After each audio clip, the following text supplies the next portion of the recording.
वो लड़की पीछे सीट पर बैठी थी और साथ में 3 लोग जो बैठे थे उस लड़की के साथ बदतमीजी कर रहे थे। मैं तो लड़की को बचाना चाहता था, इसलिए मैं उस लड़की को मिर्दास रोड पे उतार रहा था। उन लोगों ने मुझे जान से मारने की धमकी दी। फिर जो वो बोलते रहे मैं करता रहा। उन्होंने आगे जाके गाड़ी रुकवाई और उस लड़की के साथ रेप किया।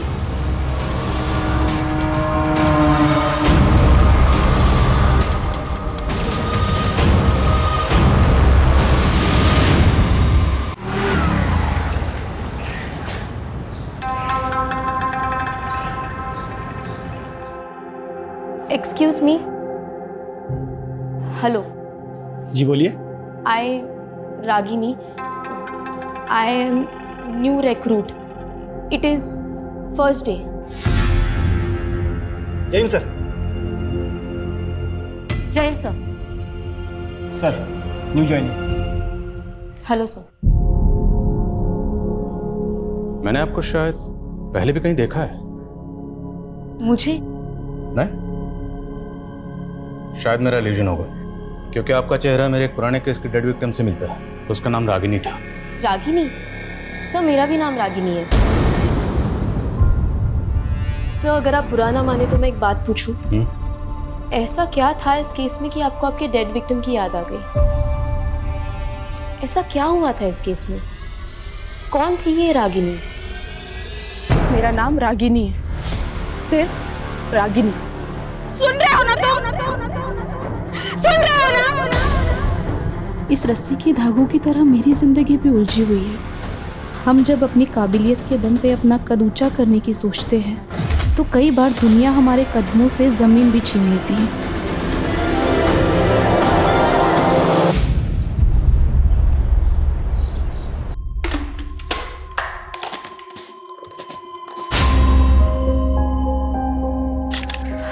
माँ मैंने खाना बना दिया है। आप पापा को शाम की दवाई याद से दे दीजिएगा, वरना ये तो भूल ही जाएंगे। और आप पापा प्लीज ये बीड़ी मत पीजिएगा, वरना फिर से आपके फेफड़ों में पानी भर जाएगा। जानता हूँ मेरी बीमारी के चलते तुम्हारा खर्चा बढ़ता जा रहा है। मैं भी तो बेटी की कमाई खा खा कर घुटता जा रहा हूँ। इसी हताशा में न जाने कब बीड़ी मुंह में लग जाती है। ये कैसी बातें सोचते रहते हैं आप पापा? आप बस अपनी सेहत का ध्यान दीजिए। और हाँ, अगर आपने दोबारा बीड़ी पीना तो मैं सच में आपसे बात नहीं करूंगी। अरे नहीं, देखो ऐसा हरगिज मत करना। चलो नहीं पीऊंगा। अरे पगली, मैं भी तो चाहता हूँ कि तंदुरुस्त हो जाऊं और कोई नई नौकरी ढूंढूं। मुझे भी तो अपनी जिम्मेदारी निभाने दीजिए पापा। आपने भी तो जिंदगी भर मजदूरी करके हमें पढ़ाया लिखाया, वरना हमारे समुदाय के लोग अपने बच्चों को स्कूल तक नहीं जाने देते। तभी तो पूरी बिरादरी को तुझ पर गर्व है। झोपड़े में रहने की किस्मत थी हमारी। आज तुम्हारी वजह से इतने अच्छे घर में रह रहे हम लोग। माँ, अभी तो घर की हालत और सुधारनी है। ऊपर एक और फ्लोर बनाकर घर को ऊंचा करना है। अरे बेटा, अब और कितना ऊंचा उठेंगे? पापा, बात मकान ऊंचा करने की नहीं है, बात हमारे स्वाभिमान की है। अब तक हम सर झुकाकर जीते आए हैं। अब जब सर उठाने का मौका मिला है तो तबीयत से उठाएंगे।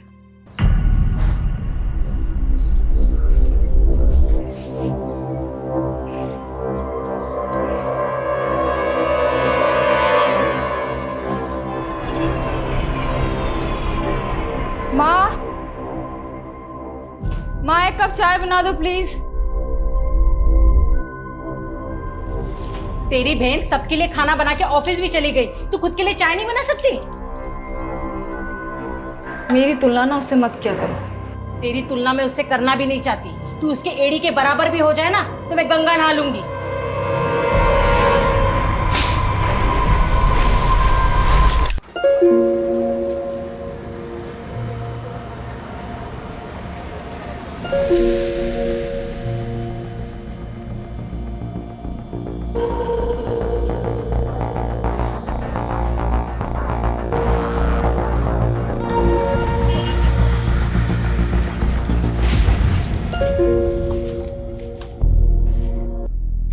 मुझे तो लगा आज तुम बस मिस कर दोगी। आज बस मिस होती तो बहुत जान से मार देता। बहुत बड़ी प्रेजेंटेशन है। ये धागा कैसा बांध रखा है?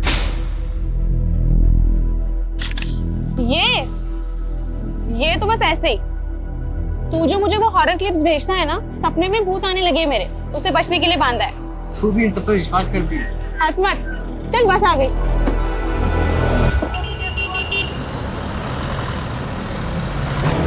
वैसे तुम्हारे सपने में जो भूत आते हैं वो दिखते कैसे? पागल तू भी। छोड़ ये सब। अच्छा सुन, जो मैं ऑफिस में प्रेजेंटेशन दिखाने वाली हूँ, तू उसे एक बार सुन और अपना फीडबैक दे।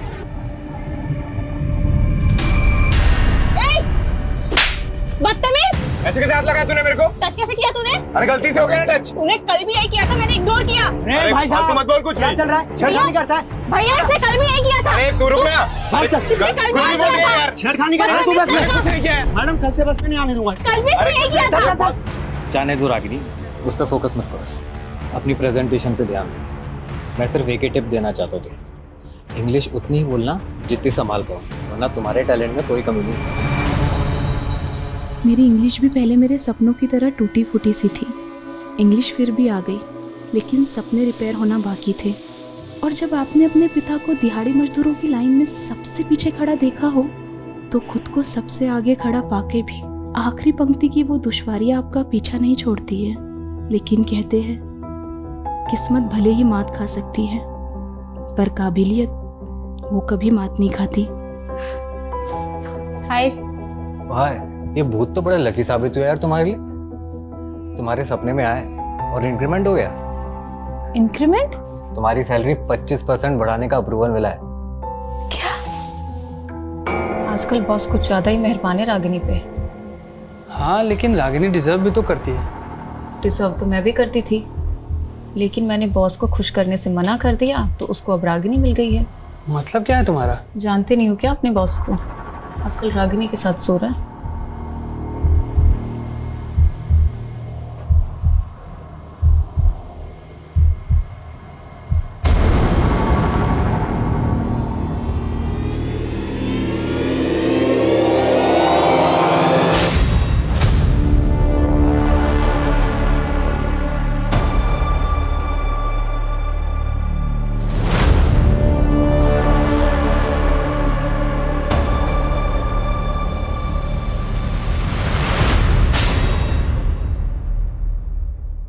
मैडम, वो आपने न्यू बायोमेट्रिक एंट्री वाला फॉर्म भर दिया? हाँ पवन जी, भर दिया। ये लीजिए।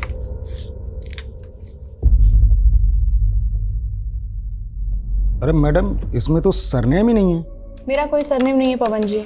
सरनेम तो सबका होता है, कोई हवा से थोड़ी ना आता है, सब अपने बाप दादा के कुल से ही आते हैं।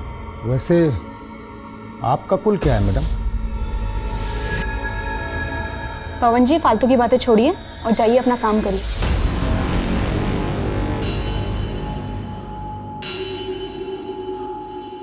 लाइए मैडम, अपना फॉर्म दीजिए। जी आप ठहरे कुलवान व्यक्ति, क्यों ऐसे लोगों से उलझते हैं जो अपनी जात छुपाते हैं? मतलब ये कि रागिनी ठहरी आपसे नीचे वाली, और देखिए आपकी बॉस बन के बैठी है। कभी सोचा नहीं था कि ऐसे नीच लोगों की आवाभगत करनी पड़ेगी। रागिनी, तुमने मुझसे अनजाने में जूठा उठवाई है ना। अब देख, मैं तुझे जूठा खिलाता भी हूँ, जूठा पिलाता भी हूँ।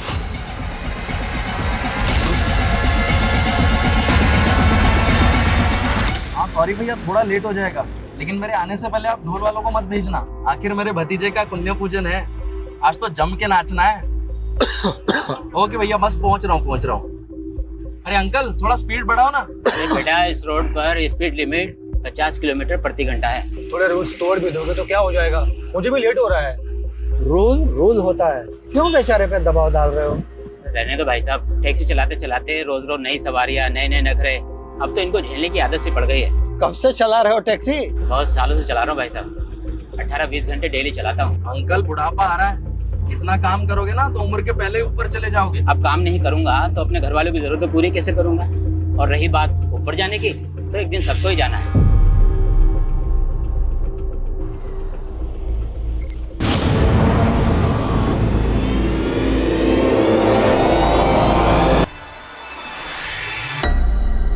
रागिनी फोन नहीं उठा रही है।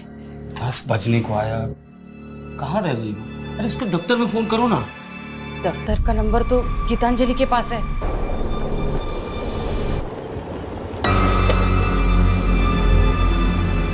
बाय। हेलो, रागिनी तुम्हारे साथ है? मेरे साथ क्यों होगी वो? वो दफ्तर से अभी तक घर नहीं आई, एक बार उसके दफ्तर में फोन करके पूछना।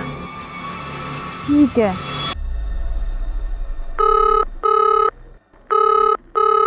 उसके ऑफिस में भी कोई कॉल नहीं उठा रहा है माँ, ऑफिस बंद हो गया होगा।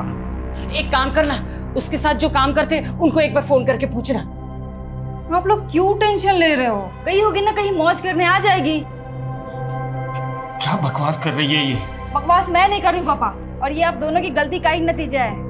27 साल की हो गई है, लेकिन उसकी शादी के बारे में आप लोगों ने नहीं सोचा, तो कहीं तो जाएगी ना अपनी जरूरती। जबान है क्या कैची?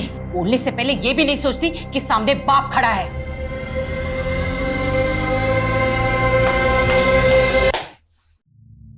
ये तो पहले ही हाथ से निकल चुकी है, अब छोटी की सोच। मैं जाता हूँ उसे ढूंढने। अरे आप कहाँ जाएंगे?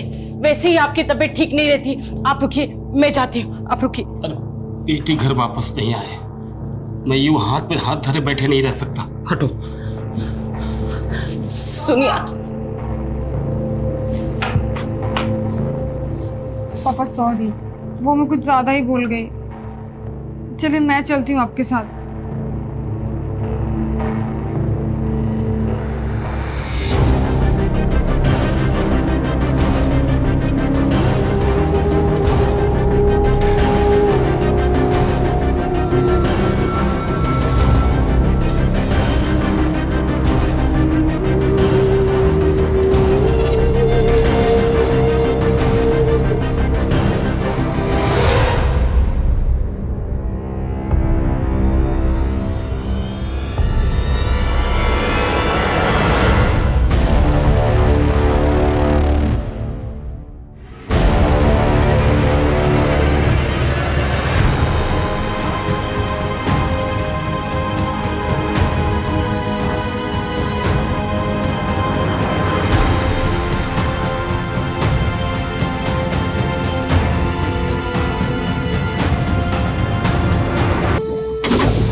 सर, ये आत्महत्या लगती है। आत्महत्या नहीं कर सकती है मेरी बेटी। संभालिए अपने। कल रात हमने इन्हें सब कुछ बताया था, इन्होंने कुछ नहीं किया। और इनकी लापरवाही का नतीजा है सर कि मेरी बहन की हालत हुई है। आप लोग एक रात पहले हुई गुमशुदा लड़की का शव आज सुबह मिर्दास रोड पे एक पेड़ से लटका पाया गया। सूत्रों के मुताबिक पीड़ित के परिवार ने एक रात पहले ही युवती की गुमशुदगी की रिपोर्ट थाने में दर्ज कराई थी। अब सवाल ये उठ रहा है कि ये मर्डर है या सुसाइड।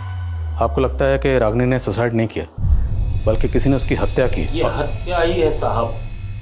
मेरी बेटी ने कभी भी किसी समस्या के सामने घुटने नहीं टेके। किसने की होगी ये हत्या? पता नहीं किसकी नजर लग गई हमें। नजर लग गई?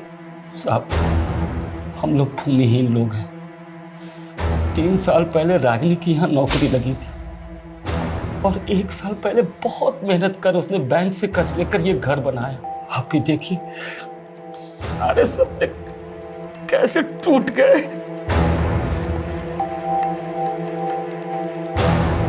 रागिनी घर से ऑफिस कैसे आती जाती थी? सरगुन पेट से कोई भी सीधी बस नहीं है उसके ऑफिस आवा नगर के लिए, इसलिए वो सवारी के टेम्पो से नंदी चौक तक जाती थी और वहां से उसके ऑफिस के लिए सीधी बस मिल जाती थी।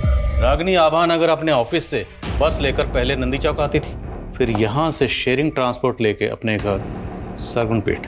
लेकिन हमें रागिनी की लाश मिली मिर्दासपुर सरगुन पेट से 5 किलोमीटर आगे यहाँ से कट जाता है, और हमें रागिनी की लाश यहाँ 1 किलोमीटर अंदर मिली। और सर, इस पूरे रूट पे कहीं भी सीसीटीवी नहीं है। शर्मा, जब सीसीटीवी नहीं थे तब भी केसेस सॉल्व होते थे। इस पूरे रूट को स्कैन करो और ये भी पता करो कि रागिनी अपने ऑफिस से कितने बजे निकली थी। रागिनी मिर्दासपुर क्यों गई? वो वहाँ खुद अपनी मर्जी से गई या कोई उसे ज़बरदस्ती लेकर गया? ये सुसाइड है या अबैटमेंट ऑफ सुसाइड या फिर मर्डर?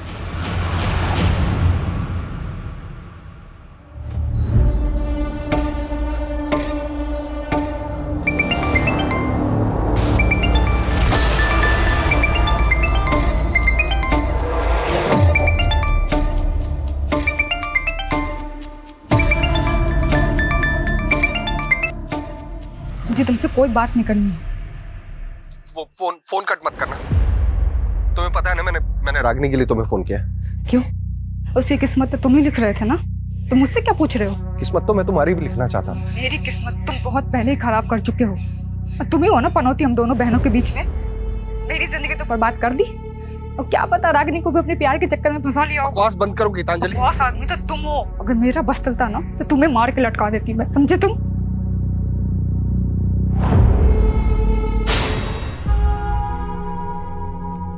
गीतांजलि, ये सब क्या है? हाँ, मैंने तुमसे क्या कहा था कि 10,000 रुपए से ज्यादा खर्चा नहीं करना है, और तुम 27,000 रुपए उड़ा कर आई हो उन सब में। 10,000 में आजकल कहाँ कुछ मिलता है योगेंद्र? जितनी चादर हो ना उतने पैर पसारने चाहिए गीतांजलि। ये इतने महंगे ब्रांड्स के कपड़े खरीदने की क्या जरूरत थी? हाँ, एक तो महंगे के महंगे और ऊपर से ऐसे फटे हुए ऐसे भद्दे कपड़े। तो तुम्हें साड़ी पहनने वाली बीवी चाहिए, ये शादी से पहले बताना चाहिए था ना। लेकिन फैशन के नाम पे अपनी बीवी को ऐसे फटे हुए और भद्दे कपड़े नहीं पहनने दे सकता मैं। तुम्हें पता भी है ऐसे कपड़े पहनने से क्या होता है? दुर्भाग्य क्या आता है, गरीबी आती है। अच्छा, तो जो ऐसे कपड़े मॉडल्स पहनती है ना, उनका जाकर बैंक बैलेंस चेक करो पहले। डॉक्यूमेंट उसी ख्याल वाले से शादी हो गई मेरी। तुम कहना क्या चाहती हो? हाँ, हाथ छोड़ो। अपनी मर्यादाओं में रहो। देखो, हाँ छोड़ो। तुम कहना क्या चाहती हो? हाथ छोड़ो। तुम अपनी हद में रहो, ठीक है? दीदी पागल हो गई हो क्या? अपने पति पर ऐसे कौन हाथ उठाता है? और कौन सा पति ऐसे अपनी पत्नी पे हाथ उठाता रहता है? पता भी है तुझे? और तो मुझे मौत फिरता रहता है ये। आ गई वकालत करने। जीजा जी, जीना मुश्किल कर दिया तुम्हारी बहन ने मेरा। मैंने आज तक उस पर हाथ नहीं उठा उसने। जीजा जी संभालिए अपने आप को। दीदी की तरफ से मैं आपसे माफी मांगती हूँ।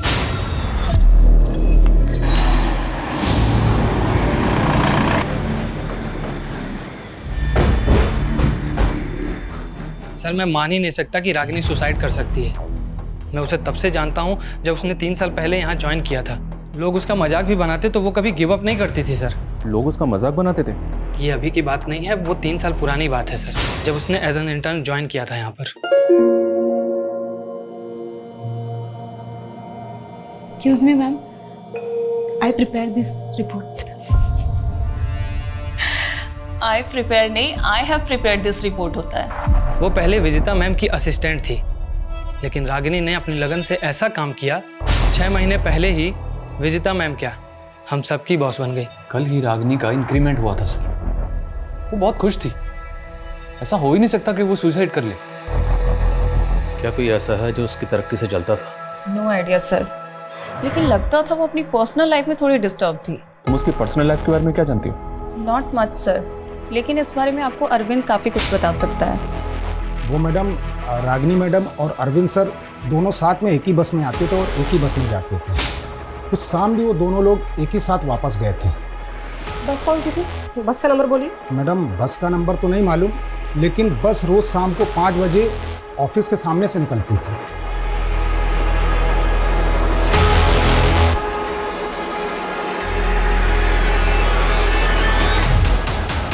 हाँ सर, ये लड़की रोजाना इसी बस से जाती थी, पर उस दिन इस बस से नहीं गई थी सर। क्या ये लड़की उस दिन बस में नहीं चढ़ी थी? नहीं सर। अच्छा, इसके ऑफिस से एक दोस्त भी इसके साथ जाता था बस में? सर एक लड़का जाता तो था, पर उस दिन तो वो लड़का भी बस में नहीं चढ़ा था। कहीं ऐसा तो नहीं रागिनी उस दिन अरविंद के साथ कहीं गई थी? पता करो अरविंद का, थाने बुलाओ उसे। ओके सर, मैं नहीं जानता रागिनी के साथ उस रात क्या हुआ। रागिनी और तुम दोनों एक साथ उस बस में जाते थे, लेकिन उस दिन तुम दोनों ही उस बस में नहीं चढ़े। बोल, रागिनी को लेकर कहाँ गया था? सर मुझे किसी काम से विदिशा जाना था, मैंने वो बस पकड़ी नहीं, लेकिन रागिनी उसी बस से गई थी। सॉरी यार, मैं आज तुम्हें बस में कंपनी नहीं दे पाऊंगा। तो क्या हुआ यार, कोई बात नहीं, मैं चली जाऊँ। लेकिन ड्राइवर तो बोल रहा है कि रागिनी उस बस में चढ़ी ही नहीं। तुमने खुद देखा था रागनी को चढ़ते हुए? सर देखा तो नहीं था, लेकिन हम रोज उसी बस से जाते थे। ये बस वाला झूठ तो नहीं बोल रहा, क्योंकि रागनी नंदी चौक से बस में चढ़ती थी। बस स्टॉप पे पता करते हैं क्या रागनी को किसी ने बस में चढ़ते हुए देखा था, और बस की बाकी सवारी से बात करनी होगी।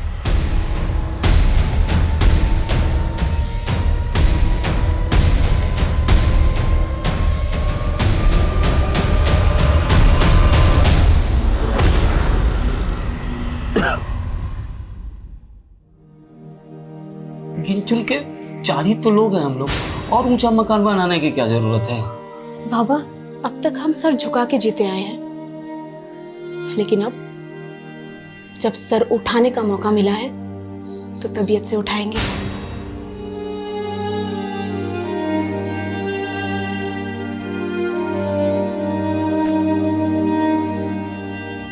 अगर आपने दोबारा बीड़ी पी ना तो मैं सच में आपसे बात नहीं करूंगी।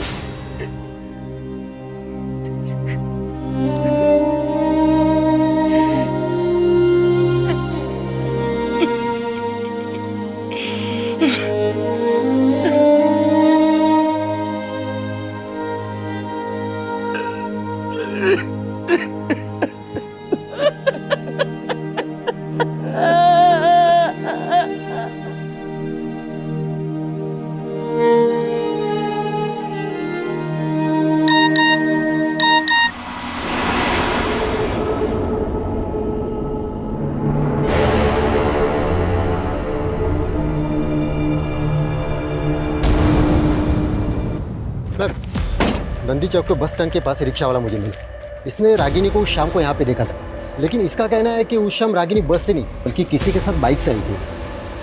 क्या देखा था आपने? उस दिन शाम को बाइक से देखा था और एक लड़की के साथ। वो हेलमेट पहना हुआ था। ये लड़का था? ये तो खुद उनके साथ आता था बस से, वो कोई और था। गाड़ी का नंबर मुझे नहीं पता, लेकिन लाल कलर का बाइक था। क्या टाइम हो रहा होगा सर? करीबन 6 या 7 बज रहा था। मैम यहाँ आसपास कोई सीसीटीवी भी नहीं है। अरे कुछ तो होगा, आगे पीछे आसपास कहीं ना कहीं चेक करो। अब आगे एक पेट्रोल पंप है ना जी, वहाँ जाके चेक करो, हो सकता है उनके सीसीटीवी से पता चले कि रागिनी किस बाइक से आई थी।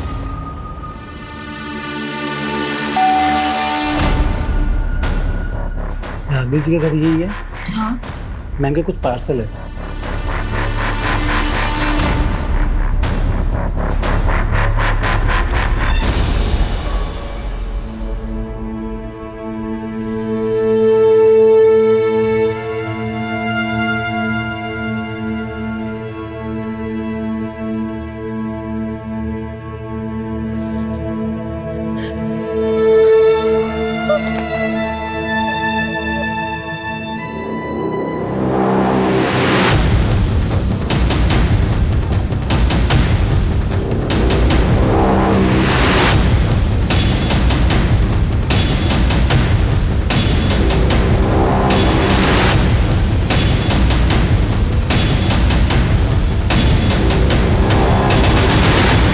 बाइक का तो कुछ पता नहीं चला सर, लेकिन उस शाम को रागिनी नंदी चौक के पेट्रोल पंप के एक सीसीटीवी फुटेज में कैप्चर हुई थी। वो शाम को तकरीबन 7 बजे एक कैब में बैठती हुई दिखी। ये देखिए, इसकी कैब है। अब बिना वक्त गवाए ये बता दे कि लड़की को क्यों मारा। बोल। साहब मैं मानता हूँ वो लड़की मेरी टैक्सी में बैठी थी। ये बोल, लड़की को लेकर गया कहाँ था? साहब मुझे कुछ नहीं पता, मैं शहरी टैक्सी चलाता हूँ, कौन कहाँ पे उतरता है याद नहीं मुझे। कोई बात, हम याद दिलाएंगे। याद दिला जरा से। साहब मुझे याद आ रहा है साहब। सर मैंने उस लड़की को ना मिर्दास रोड पे छोड़ा था साहब।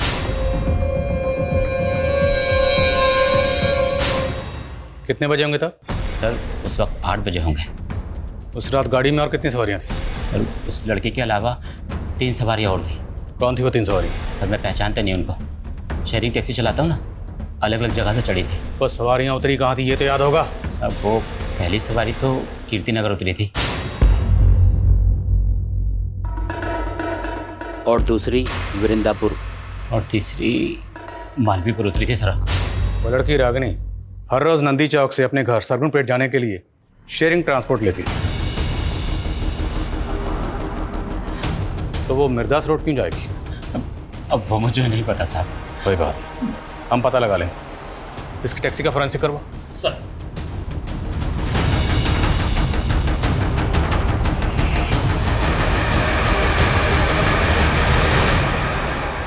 निमिष, तुम्हारी टैक्सी में ई वॉलेट बारकोड है ना? हाँ साहब है।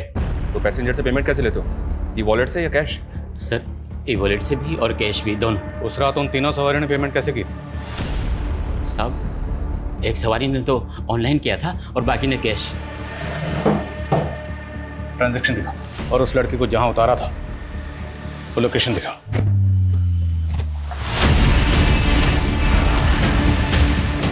चलो उतरो। हाँ साहब यही वो जगह है, यही उतारा था मैंने उस लड़की को।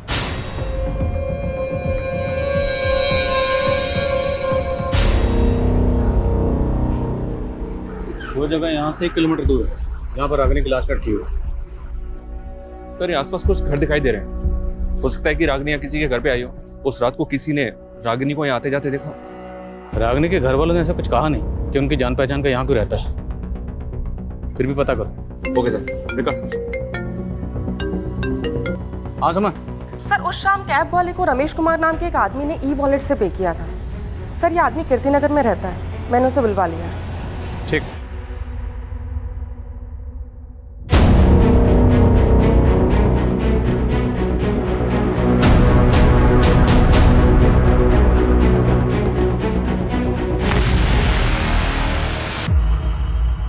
हाँ सर, कल ये कैब में थी, पिछली सीट पे बैठी हुई थी।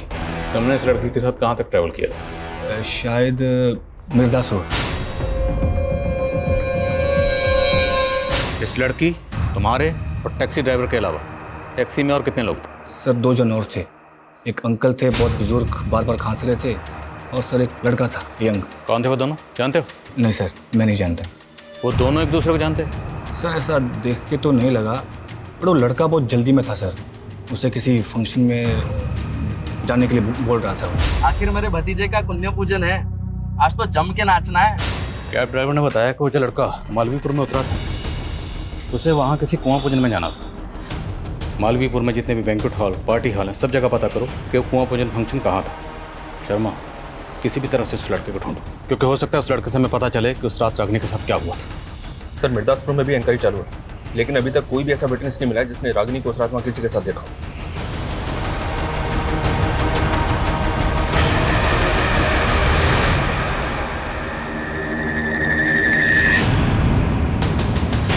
सर रागिनी के घर से फोन था, उसकी फैमिली आपसे मिलना चाहती है। रागिनी ने ऑनलाइन पोर्टल से रस्सी मंगवाई थी जो अब डिलीवर हुई है। जी सर।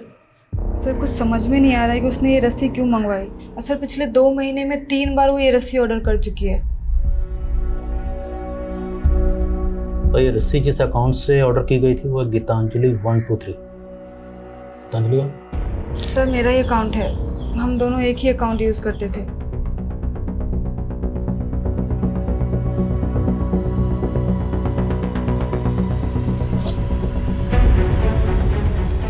ये ठीक वैसी रस्सी है जिस रस्सी पर रागिनी की लाश लटकी हुई थी। हाँ सर, इसीलिए लगा कि आपको बता देना चाहिए। पर आप तो कह रहे थे कि रागिनी सुसाइड नहीं कर सकती, जबकि आपकी बेटी कह रही है कि रागिनी पिछले 2 महीने से ऐसी रस्सी मंगवा रही थी। तो क्या रागिनी 2 महीने से सुसाइड के बारे में सोच रही थी?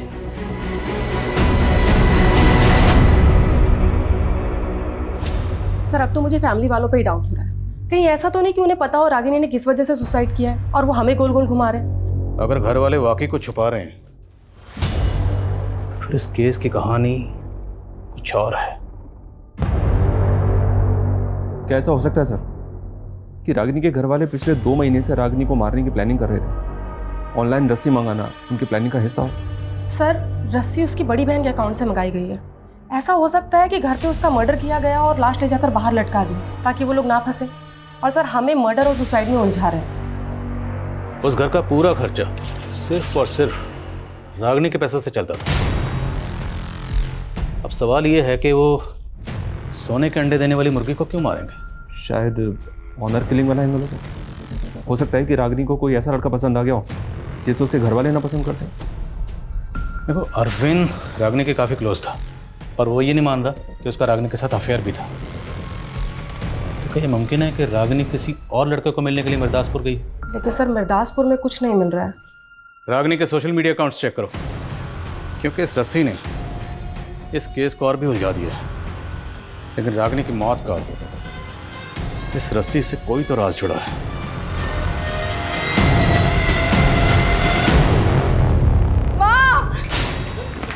गीतांजलि, गीतांजलि, दामाद जी, आप दोनों यहाँ मतलब पापा जी को गीतांजलि को शायद कोई गलतफहमी हो गई है। आपसे कुछ मुझे कोई गलतफहमी नहीं हुई है पापा। इसका ना इसके साथ चक्कर चल रहा है। ये क्या बकवास कर रही हो दीदी? हाँ, मैंने तुम दोनों की लड़ाई में जीजा जी का साथ दिया, इसलिए कुछ भी बोलोगी? तुम ना ज्यादा भोली बनने की कोशिश बिल्कुल भी मत करो मेरे सामने। सुनो सुनो सुनो, अगर तुम मेरे साथ नहीं रहना चाहती ना तो मुझे कोई तकलीफ नहीं है। तुम अपनी बहन को जलील मत करो यार। तो लेके जाओ अपने साथ। तू अपनी हद पार मत करो दीदी। तुम हद पार करे तू और हद में रहूं मैं? हाँ,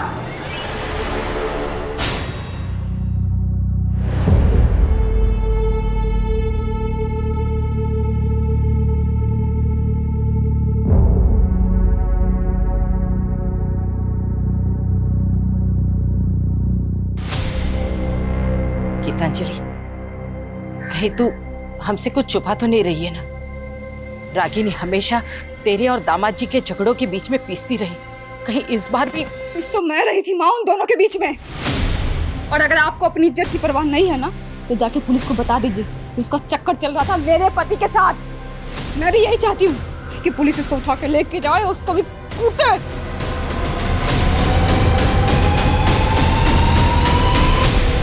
उस रात मालवीपुर के एक पार्टी हॉल में एक बच्चे का कुआं पूजन था, और रमेश के मुताबिक जिस बच्चे का कुआं पूजन था वो उसका भतीजा था। हमने इस फंक्शन की गेस्ट लिस्ट निकाली। बच्चे के फादर के जितने भी ममेरे, चचेरे और दोस्तों की ये तस्वीरें हैं। जो लड़का तेरी टैक्सी में बैठा था, क्या इन तस्वीरों में से कोई है?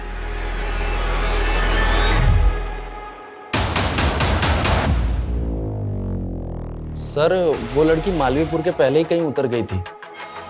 कहाँ उतरी थी? जगह का नाम बोल। शायद मिर्दासपुर सर। उस रात तेरे, टैक्सी ड्राइवर और इस लड़की के अलावा टैक्सी में कोई और भी था? सर, 2 लोग और थे। कौन थे, जानते हो ना? जी नहीं सर। विनय, रमेश और कैब ड्राइवर निमेश, इन तीनों की स्टेटमेंट सेम है। मैंने चेक भी किया सर, ये तीनों वाकई में एक दूसरे को नहीं जानते। हो सकता है तीनों सच बोल रहे हैं। इन तीनों के अलावा उस रात कैब में एक बंदा और था जो वृंदा पर उतरा था। वो बंदा कौन था? उसका बयान लेना भी जरूरी है। उसका स्केच बनवाओ इन तीनों से। Okay sir.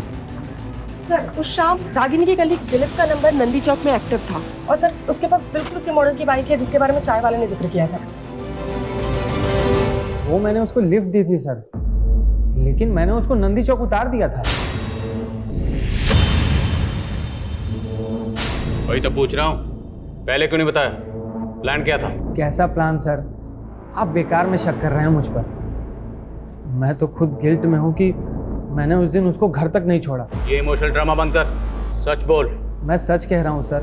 मैं उसको घर तक ड्रॉप करता तो मुझे अपने घर जाने के लिए 15 किलोमीटर वापस आना पड़ता। इसलिए रागिनी ने ही मुझसे कहा कि मैं उसे नंदी चौक उतार दूँ। वो शेयरिंग कैब ले लेगी। ठीक है, जाओ। सुनो, कहीं गायब होने की मत सोचो, वरना बहुत पछताओगे। ये पक्का को छुपा रहा है।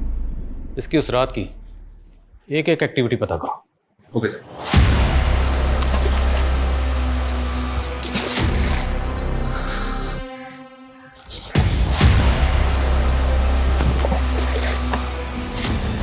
सर, रागिनी की डिटेल पोस्टमार्टम रिपोर्ट। उसकी मौत फांसी लगने से ही हुई है, और मौत से पहले उसके साथ गैंगरेप भी किया गया था। गैंगरेप?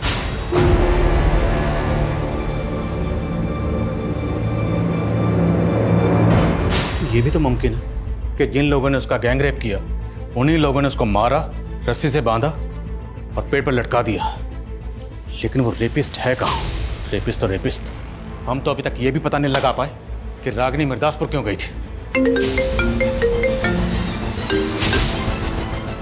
सर, वृंदापुर में उस चौथे आदमी का स्केच आइडेंटिफाई हुआ है। मंजुल नाम है सर उसका। लाओ से। हाँ सर, वो लड़की थी उस कैब में और मिर्दासपुर उतरी थी। उस लड़की का गैंग रेप हुआ था और फिर मर्डर। अगर कुछ भी जानते हो तो बता दो। सर मेरे बच्ची जैसी है वो। मैं खुद हैरान था कि इतनी रात को वो उतरी क्यों।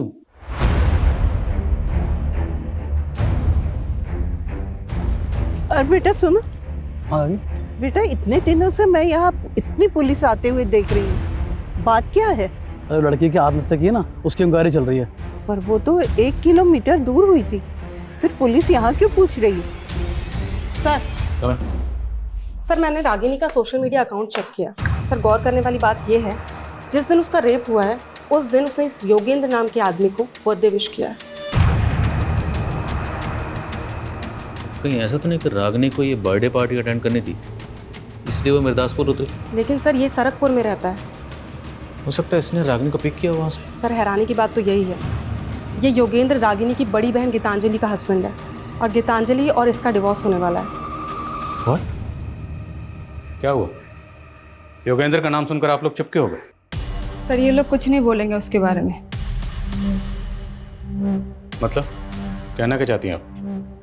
सर वो मुझे डिवोर्स देके मेरी बहन रागिनी से शादी करना चाहता था।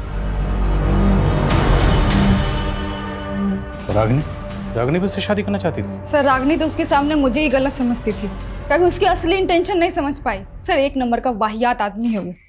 मुझसे पहले उसने एक जानवर से भी शादी की थी सर। जानवर? दिमाग खिसका हुआ है सर उसका। कहता है कि उसकी कुंडली में ना 2-2 शादियों का योग है। पहले उस जानवर से शादी की, फिर मुझसे, और मेरे बाद अब मेरी बहन को फुसला रहा था। सर मैं कुंडली में विश्वास करता हूँ और सच में सर मेरी कुंडली में 2 शादियों का योग लिखा हुआ था। तेरा राहु केतु सब बिगाड़ दूंगा, समझा? बोल, किस किस के साथ मिलकर रागिनी का गैंग रेप किया? सर कैसी बातें कर रहे हैं सर आप? मैं ऐसे चरित्र का आदमी नहीं हूँ सर। और रागिनी तो खुद जानती थी अपनी बहन के बारे में। अब रागिनी तो रही नहीं और तेरी कथा सुनने में हमें कोई दिलचस्पी नहीं, समझे? टाइम वेस्ट मत कर, बोल। सर मैं सच कह रहा हूँ सर, मैंने ऐसा कुछ भी नहीं किया सर। और सर उल्टा मुझे तो ऐसा महसूस होता है कि गीतांजलि ने अपनी छोटी बहन को कत्ल करवा दिया सर। अच्छा, तो अपनी सगी बहन को क्यों मरवाएगी? सर 15 लाख रुपए मांग रही थी मुझसे एलिमनी के लिए और रागिनी मेरे साथ खड़ी थी। वो अपनी बहन के खिलाफ कोर्ट में गवाही देने वाली थी और सर मुझे यकीन गीतांजलि ने अपनी बहन को पैसों की वजह से मरवाया।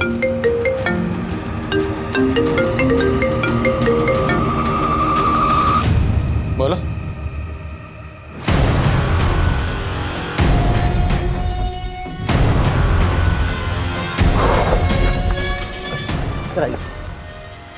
सर ये लीजिए, उस रात के बारे में आपको कुछ बताना चाहती हूँ। अरे साहब मैं रोज यहाँ इतनी पुलिस आते हुए देखती हूँ, लेकिन मुझसे पूछा ही नहीं किसी ने कि क्या बात है, तो मैं पहले ही बता देती ना। बात यह है कि हम एक लड़की को ढूंढ रहे हैं। ये वो लड़की क्या आपने? अरे साहब मैं यहाँ रोज रात को कुत्तों को बिस्किट खिलाने आती हूँ। आपने 15 तारीख को इस लड़की को यहाँ देखा? देखा तो नहीं साहब, पर एक लड़की की चीखों की आवाज सुनी थी, वो उस तरफ से आ रही थी। तो जिधर से आवाजें आ रही थी आपने वहां जाके देखा? ना बाबा ना, वहाँ इतना अंधेरा है, मैं तो डर गई। तो आपने इस लड़की को नहीं देखा? नहीं देखा साहब, खाली आवाज सुनी थी। लेकिन इन्होंने जिस डायरेक्शन से लड़की की चीखने की आवाज सुनी थी, टैक्सी ड्राइवर ने रागिनी को उधर ही उतारा था। सर ये भी तो हो सकता है कि उसे अकेला देखकर किसी ने किडनैप कर लिया हो, फिर रेप करके मार दिया हो। मुमकिन है। इस एरिया के जितने भी उठाई गिरे शराबी जुआरी हैं, सबको लाइन अप करो। Okay sir. हाँ शर्मा। सर दिलीप उस रात को घर नहीं गया था, बल्कि वो उसी रात को संतूरी लॉज में था। ये लॉज तो क्राइम सीन से महज 3-4 किलोमीटर दूर है। और एक बात सर, दिलीप के साथ रागिनी की बड़ी बहन गीतांजलि भी थी। बुलाओ दोनों को। दोनों 9:30 बजे तक लॉज में थे, तो 10 बजे रागिनी का मर्डर हुआ। क्या प्लानिंग चल रही थी? एक्चुअली सर हमारा अफेयर चल रहा था, इसलिए हम आपको सच नहीं बता पाए। तू 2 बार पहले भी झूठ बोल चुका है, अब अगर झूठ बोला ना तो उल्टा लटकाऊंगा, समझे? बोलो। सर मैं अपनी बहन का मर्डर क्यों करवाऊंगी सर? सिर्फ हम ही नहीं, तेरा पति भी तुझे तेरी बहन का कातिल मानता है। सर झूठ बोल रहा है वो। और सर रागिनी का चक्कर उसके बॉस के साथ भी तो चल रहा था ना, वो भी तो करवा सकता है ना ये। बॉस? क्या बकवास कर रहे हो इंस्पेक्टर? हमें तो यही पता चला क्या आप इसलिए उसे प्रमोशन पे प्रमोशन दे रहे थे? प्रमोशन पे प्रमोशन मैं उसको इसलिए दे रहा था क्योंकि वो प्रमोशन के काबिल थी। और आपके पास कोई सबूत है मेरे खिलाफ? सर दिलीप ने बताया था। बोलो। सर मुझे तो विजेता ने बताया था। सर मैंने दिलीप से रागिनी और बॉस के बारे में कुछ भी नहीं कहा है। वो पता नहीं फिजूल में मुझे क्यों बदनाम कर रहा है। सर अभी तक हमारे पास इन सस्पेक्ट्स में से किसी के भी खिलाफ कोई स्ट्रॉन्ग प्रूफ नहीं। शर्मा, अभी तो सस्पेक्ट सामने आने शुरू हुए। इन सब की एक एक डिटेल पता करो। हम लोगों से कहीं ना कहीं कोई तो चूक हो रही है।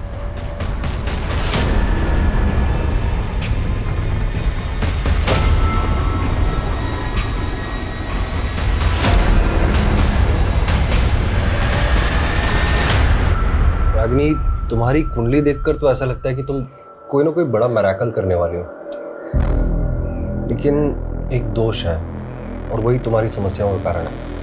कैसा दोष? बड़ा भारी दोष है। सर हमने इन तीनों की बारीक से बारीक डिटेल निकाली है। निमेश के बारे में कुछ बातें पता चली है। कैसी बात है?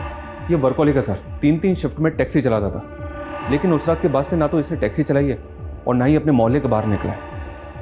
डरा हुआ है क्या?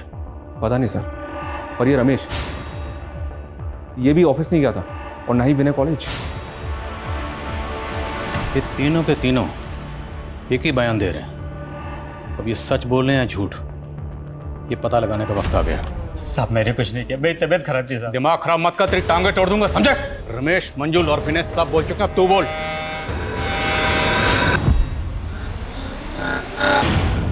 आइए मैडम, सरगम पैक 50 रुपया। नहीं भैया, मुझे मिर्दास रोड के तालाब वाले रास्ते से होते हुए जाना है। हाँ तो ठीक है मैडम, फिर वहीं छोड़ देंगे। आइए बैठिए। वो लड़की पीछे सीट पर बैठी थी और साथ में 3 लोग जो बैठे थे उस लड़की के साथ बदतमीजी कर रहे थे। मैं तो लड़की को बचाना चाहता था, इसलिए मैं उस लड़की को मिर्दास रोड पे उतार रहा था। उन लोगों ने मुझे जान से मारने की धमकी दी। फिर जो जो वो बोलते रहे मैं करता रहा। उन्होंने आगे जाके गाड़ी रुकवाई और उस लड़की के साथ रेप किया।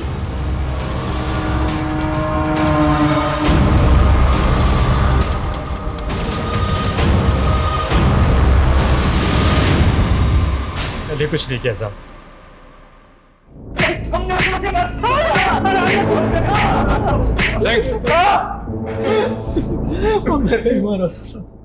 उन तीनों जानवरों ने उस मासूम को गिद्ध की तरह नोचा। तो तेरी तो बेटे की उम्र की थी। रेप ही नहीं किया बल्कि उसको मार दिया। नहीं, हमने कुछ नहीं किया साहब, हमने तो उसको जिंदा छोड़ दिया था। हाँ सर, निमेश ने हमें उसके बाद हमारे घर छोड़ दिया था। सर हम वहां से गए तो वो जिंदा थी। सर सच में हमने उसे नहीं मारा। तुम्हें 7 मंगलवार ऐसे ही पानी में रस्सी को बहाना और फिर देखना तुम्हारी समस्या कैसे खत्म होती है। ये काला धागा, इसे हमेशा अपने हाथ में बांधे रखना है ना।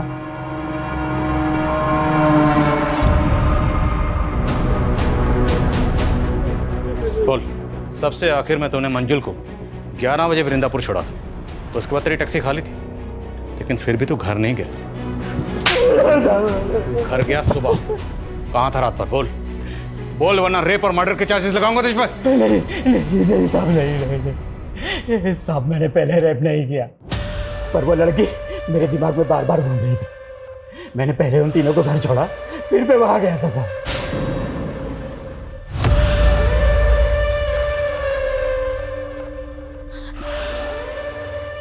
प्लीज मुझे मेरे घर छोड़ दीजिए। मुझे अंदर जाना है क्या?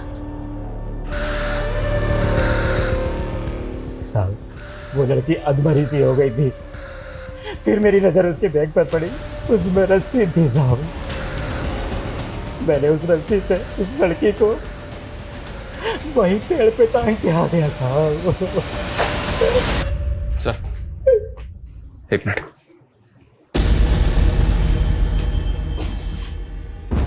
सर इस क्राइम का मोटिव कुछ और ही है। मैं उसे सबक सिखाना चाहता था। मुझे पता था वो रोज इस शेयरिंग टैक्सी से आना जाना करती है, इसीलिए मैंने प्लान बनाया। मैं और विनय अलग अलग जगह से चढ़े, लेकिन हम जब गाड़ी में चढ़े वो बैठी भी नहीं थी। लेकिन उसने जब मुझे देखा, पड़ोसी है, सोचा होगा सेफ रहेगी, इसलिए गाड़ी में बैठ गई। मैंने छेड़खानी शुरू कर दी। मैंने सामने बैठे वाले रमेश का मिजाज भी पढ़ लिया था। ये क्या बदतमीजी है ये? भैया भैया गाड़ी रोको। ड्राइवर ने जैसे ही उसे उतारा हमने उसे दबोच लिया। क्या बिगाड़ा था उसने? मैंने उसको समझाया था उसका घर हमारे घर से ऊंचा ना करे, लेकिन उसने हमारी नहीं सुनी।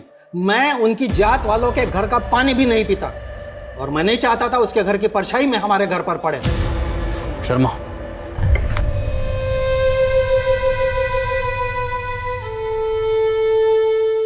सर मैंने सुना है कि छोटे गांव कस्बों में लोग भेदभाव के चलते हुए बड़े बड़े गुनाह करते हैं, लेकिन रागिनी के साथ जो हुआ बहुत ही दर्दनाक था। वो लोग रागिनी को छोटा समझते थे। दरअसल छोटी रागिनी नहीं, छोटे थे वो लोग, उनकी सोच, जिन्होंने रागिनी को सिर्फ इसलिए मार दिया ताकि रागिनी के घर की परछाई उनके घर पर ना पड़े। सिर्फ इसलिए एक मासूम की जान ले ली उन लोगों ने, जबकि उनकी खुद की परछाई उनसे शर्म खाती हो। जो लोग दूसरों को भेदभाव की नजर से देखते हैं, दरअसल समाज में वो विकृति पैदा करते हैं और ऐसे ही लोग देश में अराजकता का माहौल पैदा करते हैं।